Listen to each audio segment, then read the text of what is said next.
Today I am teaching you chapter 9 in civics. The name is shirt in the market.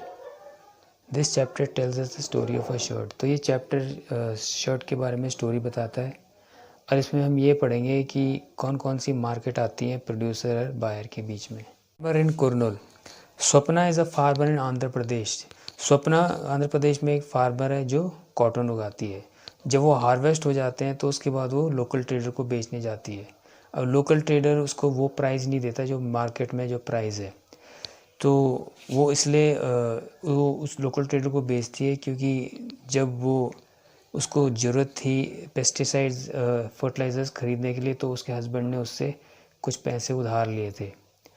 सो जब वो उसके पास जाती है ट्रेडर के पास उसको बेचने के लिए, तो ट्रेडर उसको मार्केट प्राइस से कम रेट में वो कॉटन उससे ख़रीदता है। अब वो स्वप्ना उससे फिर कोई बहस नहीं करती क्योंकि उसको पता है कि जो जितने भी फार्मर्स हैं वहाँ पे सब पुअर हैं और वो अपने घर के खर्चे के लिए लोकल ट्रेडर्स पे डिपेंड है। State of Erode. Erode market in Tamil Nadu is the largest cloth market in the world. तो इरोड मार्केट तमिलनाडु में सबसे लार्जेस्ट मार्केट है वर्ल्ड में। तो यहाँ पे जो वीवर्स होते हैं अपना क्लॉथ बेचने आते हैं और जो यहाँ पे जो ख़रीदते हैं दे आर मर्चेंट्स। जब मर्चेंट्स इन क्लॉथ को ख़रीदते हैं तो फिर वो different parts of the country में गारमेंट मैन्युफैक्चरर्स को उसको बेच देते हैं। Exporting factory near Delhi. Erode merchant supplies the cotton cloth produce by weavers to garment exporting factory near Delhi. Tamil Nadu में जो मर्चेंट्स हैं वो वीवर्स से क्लॉथ ख़रीदते हैं, फिर इनको दिल्ली में एक गारमेंट एक्सपोर्टिंग फैक्ट्री को बेच देते हैं।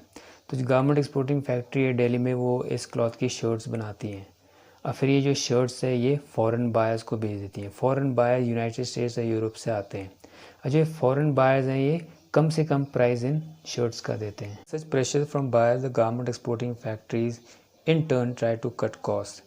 तो क्योंकि जो गारमेंट एक्सपोर्टिंग फैक्ट्री है उनको कम रेट में शर्ट्स देनी पड़ती है तो अपना जो कॉस्ट होते हैं वो कवर करने के लिए वो फिर जो उनके जो वर्कर्स हैं उनसे ज़्यादा काम लेते हैं और उन्हें कम पैसे देते हैं। Gainers in the market. A chain of market links the producer of cotton to the buyer at the supermarket। तो प्रोड्यूसर से लेके कंज्यूमर तक उसके बीच में कई बायर्स एंड सेलर्स आते हैं। तो जो फॉरेन बिजनेसमैन होते हैं उनको सबसे ज़्यादा प्रॉफिट होता है इसमें। उनके कंपैरिजन में जो गारमेंट एक्सपोर्टर होते हैं वो मॉडरेट प्रॉफिट कमाते हैं। इसके अलावा जो फार्मर्स एंड वीवर्स होते हैं वो बहुत ज़्यादा काम करते हैं लेकिन उनको अपना फेयर प्राइस नहीं मिलता मार्केट में। और जो मर्चेंट्स एंड ट्रेडर्स होते हैं वो इनके बीच में आते हैं, तो वो वीवर्स और फार्मर्स से तो उनकी ज़्यादा प्रॉफिट होता है लेकिन जो गारमेंट एक्सपोर्टिंग फैक्ट्री है उससे कम होता है। तो इस तरीके से सबको इक्वल गेन नहीं होता मार्केट में।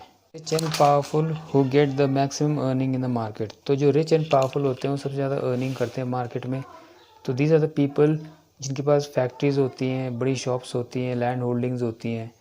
सो the poor people have to depend on them for various things. जो गरीब लोग होते हैं वो इन पावरफुल पीपल्स पे डिपेंड रहते हैं। तो इस तरीके से इस वजह से ये फिर इनको जो गरीब लोग होते हैं इनको एक्सप्लॉइट करते हैं। So this and the chapter. Thank you.